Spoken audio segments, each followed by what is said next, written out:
Welcome to Fireside Fitness, conversations about what it really takes to grow a fitness business today, brought to you by ABC Fitness. I'm Rochelle Volk, your host. Get comfy and let's get into it. Today, I am so excited to be joined by Felicia Romero. Felicia is a leading fitness and wellness business coach who helps trainers, studio owners, and online coaches stop trading time for money and build predictable, scalable income through proven systems and high-impact offers. She's the founder of the 10K Accelerator and the Six Figure Circle, host of the Hi Felicia podcast, and a former gym owner with 12 plus years of experience building fitness businesses from the ground up.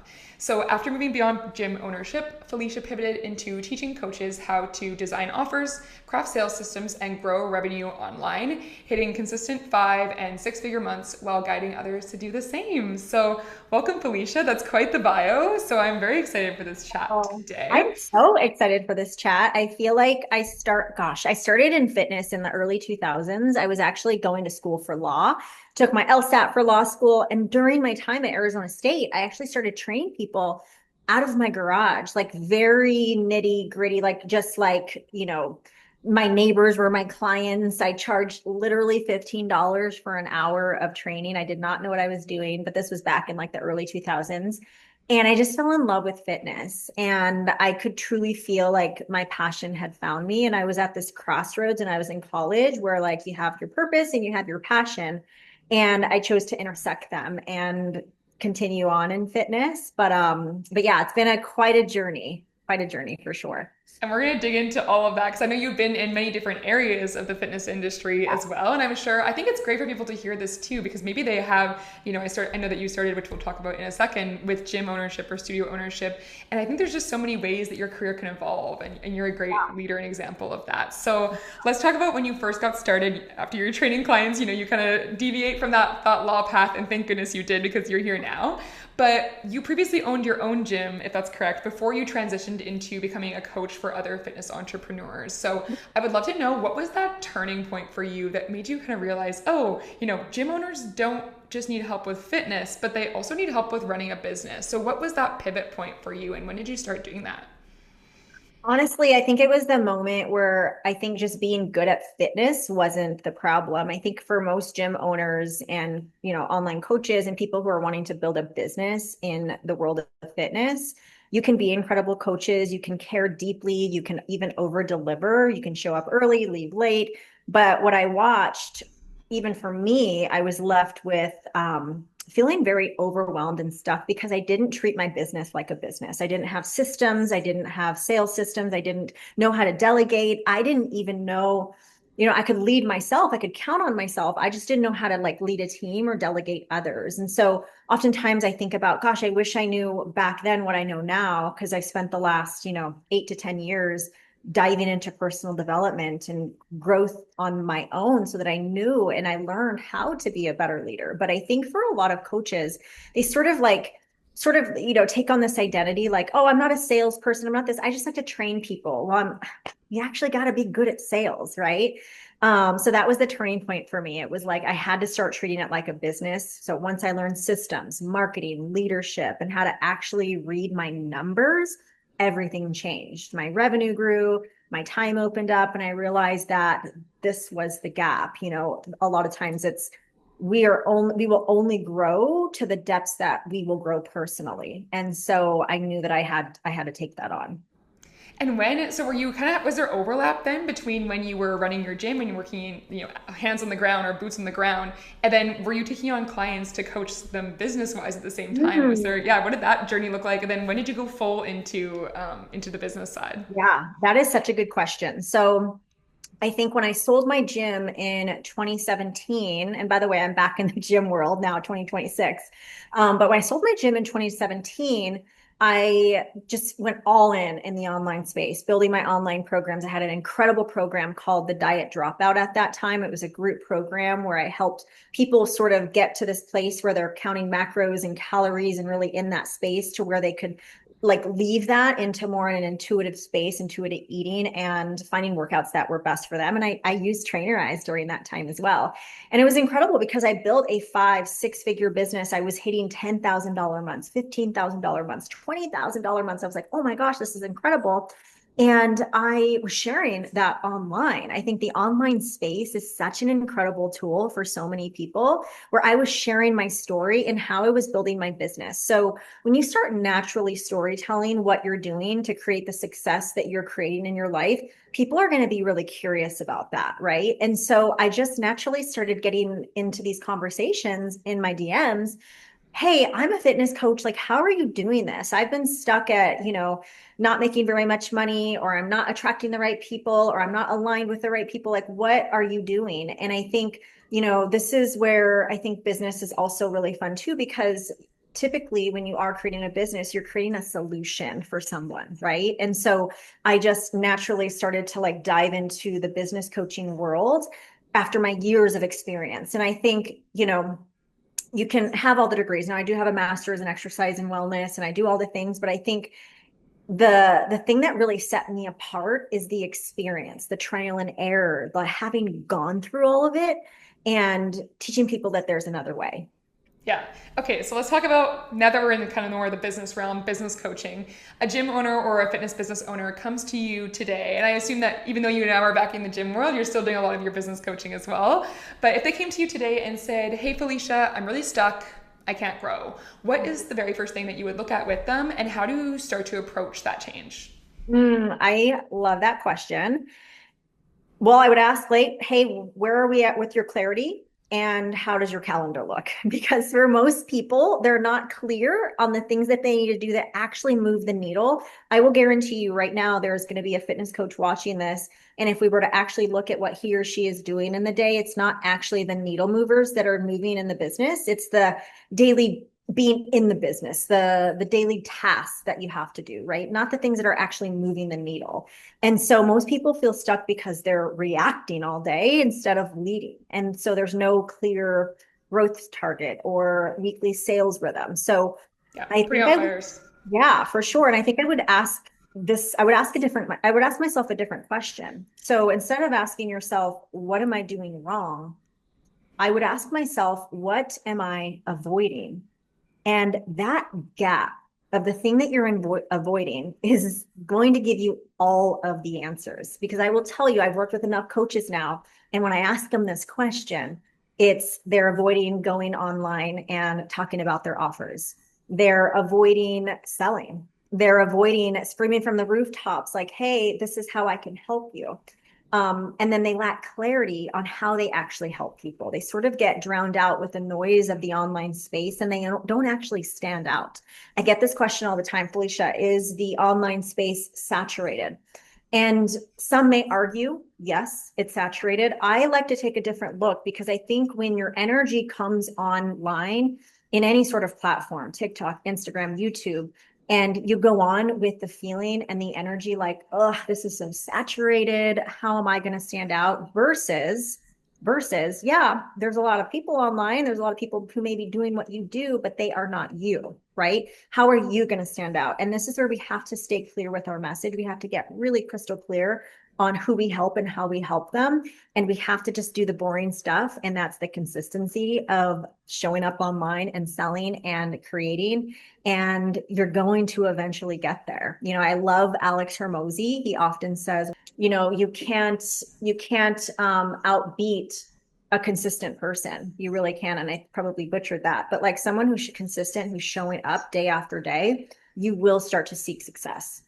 Well, I think it's those things too, like you said, people avoid. And I have this saying that I tell myself, there's so many versions of it out there now, whether it's the Mel Robbins 5 second rule. I don't know where the one I'm going to quote came from, but call it eat the frog. So I wake up and there's those tasks that you don't want to do, but I know that they're the most important. So I force myself to eat the frog, and it's a little graphic. Yeah. Yeah, no, You got to totally. do the frogs, right? And Yeah. I want to go back to what you said on the clarity piece, because I'd be curious, do you think that a lot of business owners or gym owners, do you think that they do that work at the beginning where they're finding clarity on who they're helping? Or do you find that a lot of people just get really excited? They're very passionate about fitness, let's say, and they want to take that step to becoming an owner, and they jump in, but maybe they're not 100% clear on who is attracted to that, what their brand is, what their vision is for where things are going. Do you encounter that a lot where you have to kind of walk it back and go back to those fundamentals? Or yeah, how do you see that play out in practice? Fundamentals are so important. And I'm sure you probably have like beat this to a bloody pulp of like, you gotta, you hear the word niche all of the time. And while I think that is absolutely important, I think if you try to help everyone, you help nobody. And I also feel like when you are a specialist in a specific thing, you can also charge more high ticket. So yeah, I think it's doing the things intentionally and boringly consistent. It's the fundamentals day in, day out that are going to get you there. And I see so many people who just sort of just show up online with no clear strategy. Like right now, I feel like I'm seeing this shift. And you maybe have seen it too on TikTok, on Instagram, where the curated videos are no longer hitting like they used to. And I think sort of TikTok set this precedent where someone's in their car and they literally look like they just got done eating or maybe done with a workout and they're picking up their phone and they're just speaking like Yeah. unfiltered, raw opinion, whatever that may be. Now, while it might seem like it's very raw and unedited, there is still some strategy behind it, There's right? intention. Yeah. Of intention of who they're speaking to, of the subject matter that they're speaking about, and maybe the video isn't highly curated or cut or things like that, but the intention is still there and it's who they're speaking to. So if you are scrolling and something stops the scroll for you and you're like, ooh, that person obviously hit something in you that got that hook that like, ooh, I need to listen to this. What is this person going to teach me or what am I going to learn from this? That's intentional, right? That's intentional. And so I think if we can just, have that clarity of who you help, how you help them, and you do the boringly consistent things day in, day out, success is a numbers game at the end of the day. You will hit that success the longer that you do it. Well, I think one of the things that really strikes me about your content, because I do follow you on social media and I see the kind of philosophies and the way that you approach coaching, which is something that I really respect. But I think that it's your focus on mindset that really sets you apart. And when you're installing these habits like consistency or even just showing up confidently, because I think that's a lot of the struggle, right? Is just that taking that first step. Of course, when you start to get to know your audience and you start to work that muscle, just like at the gym, it gets easier. But when they're first starting, there's this sense of like, my message isn't important. I don't know what to say. I'm going to seem stupid, right? If someone is struggling with their relationship to even just showing up confidently, whether that's across all areas of their business, whether it's social media, how do you advise they kind of start working on that mindset piece and how they perceive success? Oh, that is such a good question because I know that there's someone watching this right now that is stuck, that's telling themselves, oh, I'm going to post this. And then they end up not posting it. It's like paralysis analysis. They It's get me. Yeah. I say that I think the very moment that you start questioning yourself is the very moment that you actually pull out of your own authenticity, right? And so the very moment you question it and you make it about someone else, you make it about, or even just about us, like, oh, what if I look horrible? Or what if I get that naysayer? What if I have that person who like doesn't agree with me? And like, that's okay. I see so many people online who promote, well, I'll just throw out a type of eating keto. I see so many people promote keto. I don't necessarily love keto and I don't promote keto, but their accounts are huge and they're niche and there's people who really enjoy keto.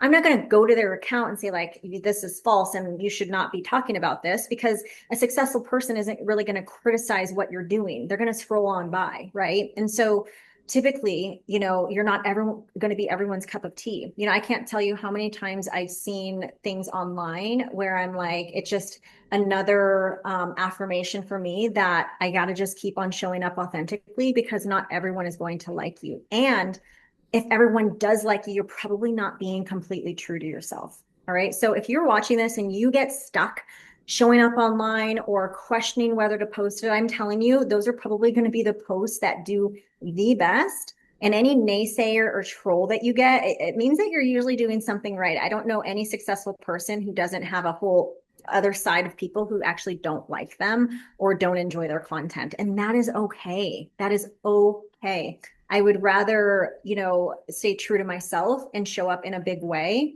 Also, you have to have bulletproof belief in what you're doing. And if you have bulletproof belief in your offer and your program and how you help people, you're actually doing people a disservice by not showing up in a big way, right? You have those big goals. You want freedom. You want to make money. Money actually creates freedom. Discipline actually creates freedom, right? In your life. And I know, fitness coaches who are watching this know this, I think discipline got a bad rap for a little while because it got associated with hustle culture. And, rightfully so. I think I was also team badge of honor, wore like team no sleep like a badge of honor, but I learned from it. And now I show up differently the way that I want to show up in a more aligned way. But in the beginning of business, you do need to have a little bit of that. Brennan Burchard says, when you are starting a business, especially the first 3 years, you're like a rocket ship trying to take off from the ground. And what happens? What does that rocket ship need? It needs energy. It needs fuel. It needs you to grind and push, right? And so there is a difference between like burnout, hustle culture, and showing up for your business in an aligned way, right? And so, yeah, show up, do your thing, and be authentic. That is the name of the game in 2026. Is storytelling, authenticity. That's going to set you apart from everyone else.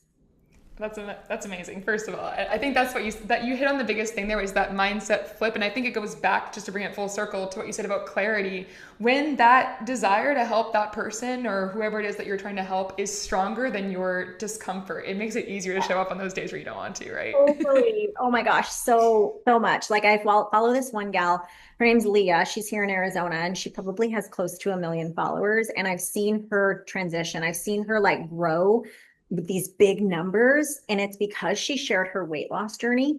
And her weight loss journey was done in the natural way. So she doesn't judge people who do the weight loss surgery or do Zepbound or Monduro or like GLP-1s, but she just happened to do it the natural way.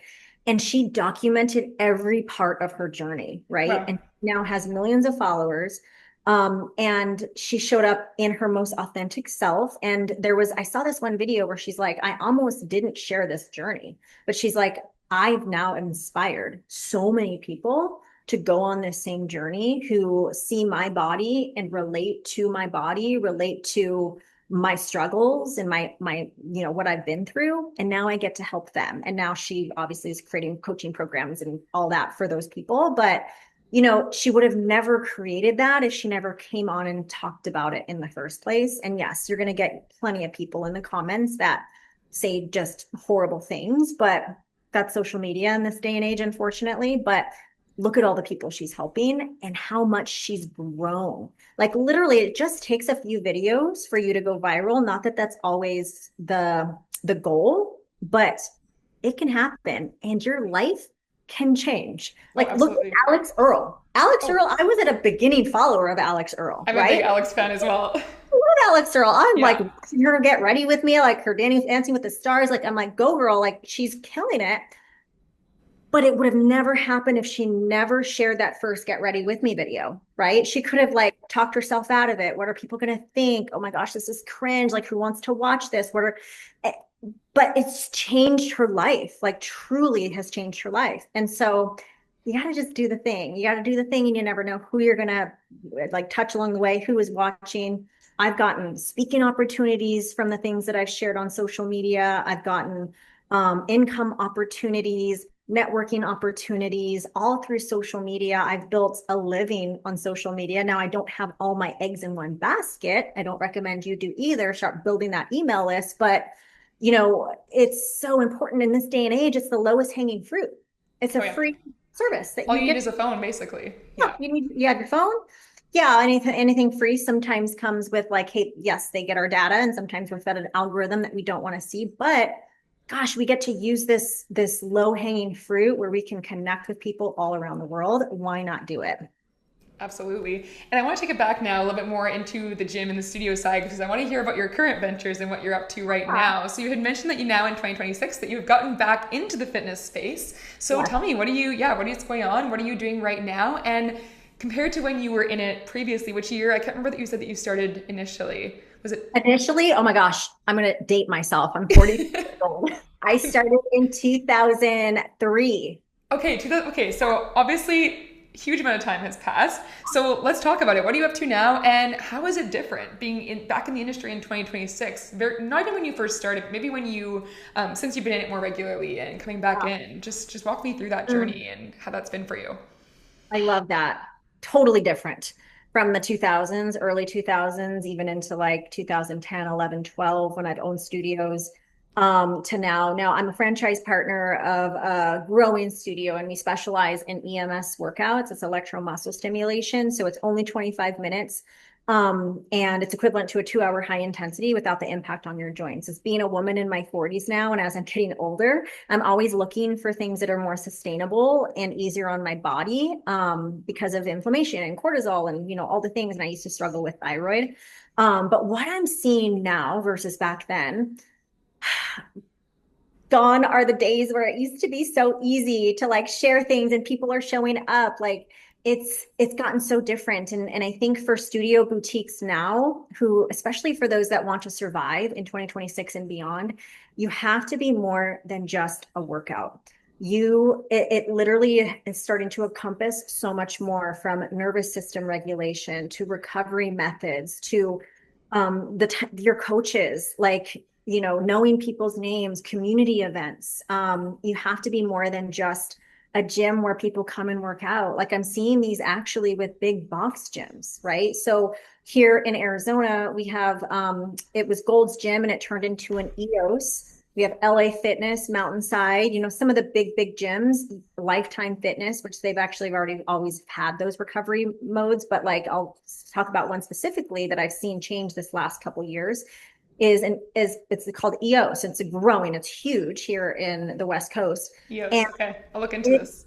yeah, it's literally, you go in, it's the gym, just like your normal gym, but then they have a compression room with compression suits, they have a sauna, and it's all part of your membership. I pay less than $20 for this membership, and I get all of these recovery methods inside the gym. They have now these glute like recording areas where people can go into this special room. It's called the BBL room.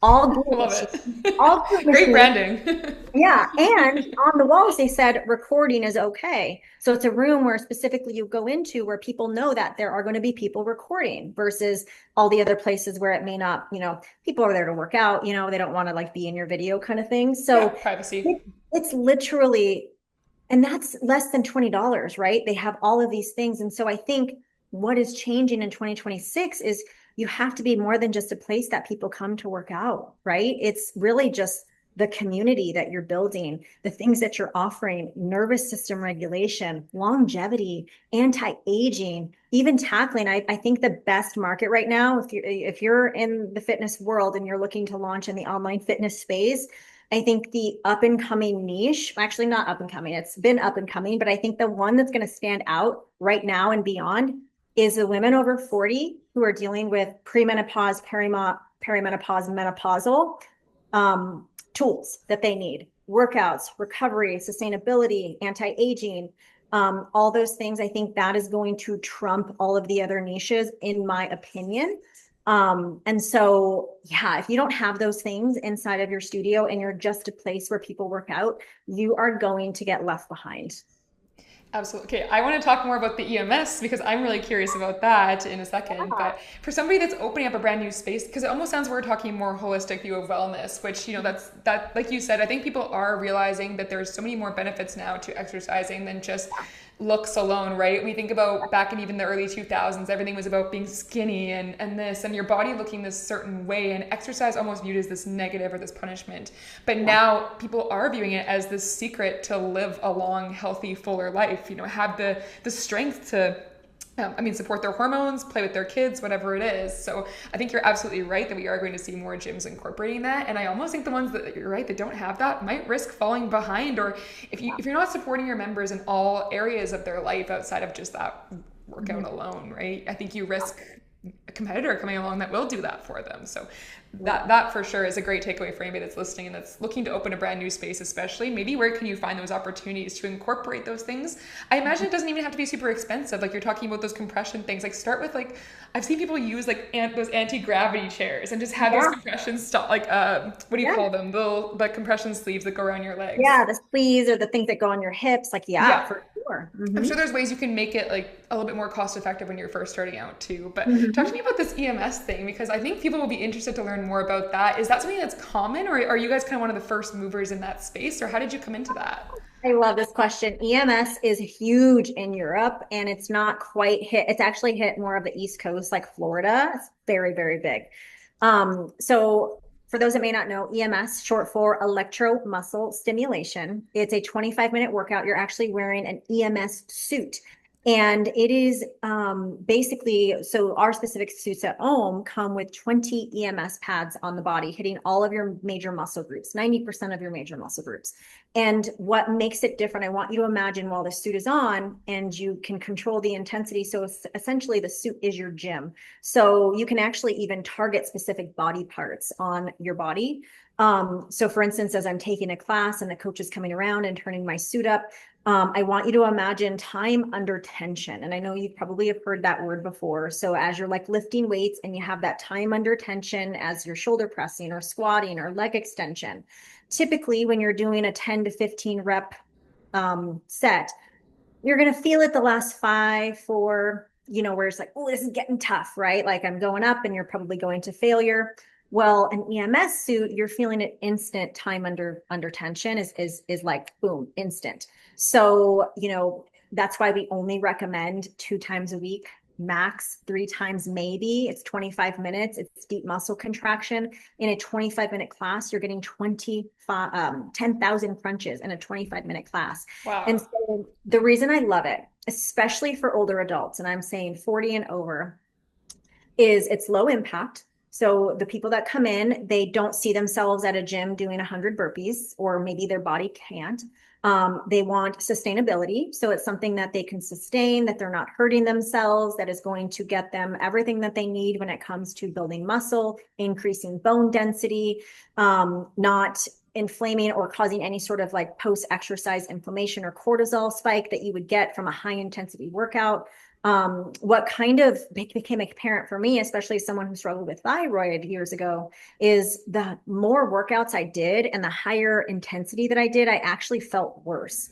My cortisol would spike, I would feel inflamed. And then as a woman who's like, hormones are shifting as I'm getting older, those types of workouts just made me feel worse. Yeah, it's So really taxing on the system. I have to just start working smarter, not harder. And that's really what EMS is. And that's a big belief that I have. And I try to teach other people, and not just women, both men and women. For instance, my husband loves it, but he is always hesitant because he's like, oh my gosh, I'm going to be so sore when I do it. Because it's a deep muscle Because you're contraction. activating right in that deep tissue. Oh, so Yeah. cool. And it Wow. is literally like a kind of soreness that I've never felt before. But it is so fun. I've been using it for the last year and a half as I became a franchise partner at the one that we have here in close to me. And my body has changed drastically, like from body fat to building muscle to increasing bone density. And I'm not so tired all the time either. And so it definitely has been part of my longevity plan, in terms of how I approach exercise now. And it works. It's so great.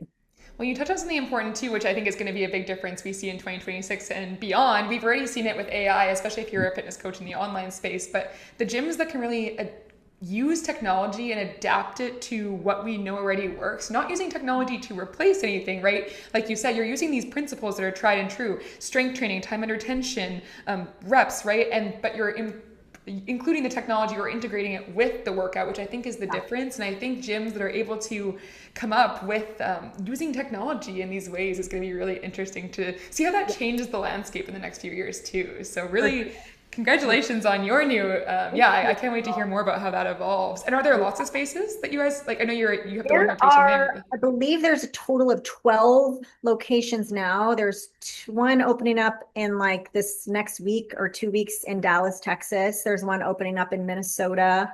And it's called There, OHM, like oh, OHM. mhm. Okay, OHM. There's one in Oregon, New Jersey, Florida, 2 in Florida, um, here in Arizona, Utah, San Marcos, California. Yeah, they're kind of popping up everywhere. Okay. Yeah. Incredible. Well, we still have a couple minutes here, so I want to kind of just start bringing everything back together and kind of, I would love to know just really quickly, now that you are kind of back in the fitness space, I think a lot of people are curious, just seeing others who are really no other way, better way to put it than just crushing it out there like yourself, is what does your day to day actually look like? You know, we talk about waking up and doing these things that we don't always want to do, being consistent, but I would love to hear just like for you, just a quick little high overview. What does a day in a life look like for you as somebody who's running these successful businesses, and what goes into it behind the scenes that people maybe don't see or expect all the time? Yeah, absolutely. I love that question because I'm always curious about people's routines as well. I think my calendar and my routine has been sort of like my foundation in how I show up and how I get things done. But also, one of the things that I learned earlier on is you have to do what's best in alignment with you and your nervous system. So, something that I have been working on the last few years is my nervous system regulation, because as someone who didn't get a lot of sleep, would wake up early morning to train my clients. I was on the go. My mornings felt very like frazzled and my heart rate was really elevated. And I just felt, and then by mid-afternoon, I was so tired and burnt out. Yeah, So you I crash. knew that things had to be different for me. And so when I would read these books about really highly successful people, were usually written by men, because men, approach recovery and approach these systems a little bit differently than women do. But I would read these books and like, people were doing cold plunges like at 5 in the morning, and then doing sauna and getting their mile run in, and then getting their workout and getting reading a chapter in a book, and then getting their green tea and like doing all the things. I'm like, oh, wow, this feels very overwhelming for me. So I want to just preface this by saying, like, if you are struggling with your routine, it's first figuring out what works best for you and allows you to feel good, to regulate your nervous system. Because if you don't do that, I truly believe that if your nervous system is unregulated, you're going to have a hard time growing your revenue and also a hard time leading. Okay. So I just want to say that. And I think you're going to start hearing this a lot more, the nervous system. So I love slow mornings. So I actually don't have my first call, any sort of meeting, until around 9 a.m. So my first 2.5, 3 hours of the morning are no rushing, very slow, getting my stepson ready for school, making my coffee, eating my breakfast, looking at my calendar for the day and anything that I need to prep for. I post almost daily, so I'm looking at that time too. It's like my creative juices are flowing, and I love creating content. So that's when I'm, getting those ideas and like, oh, I'm going to shoot this today. I'm going to shoot that today. Sometimes I may even like set up the camera and get a little B-roll. So my first half of the morning is very slow, from 9 until 5. And every day looks a little bit different. And so one of the things that I do love to do is that certain days are meant for certain activities. So like my Thursdays and Fridays, which is we have this interview now, are usually podcasts, because I host a podcast. So I have podcast interviews on those days, the only days people can book, and interviews like this, right? Where Monday, Tuesday, Wednesday, I'm like deep in the business. So meetings, franchise meetings, corporate meetings, any type of meetings that I have with members are usually, I keep those Monday, Tuesday, Wednesdays open for that.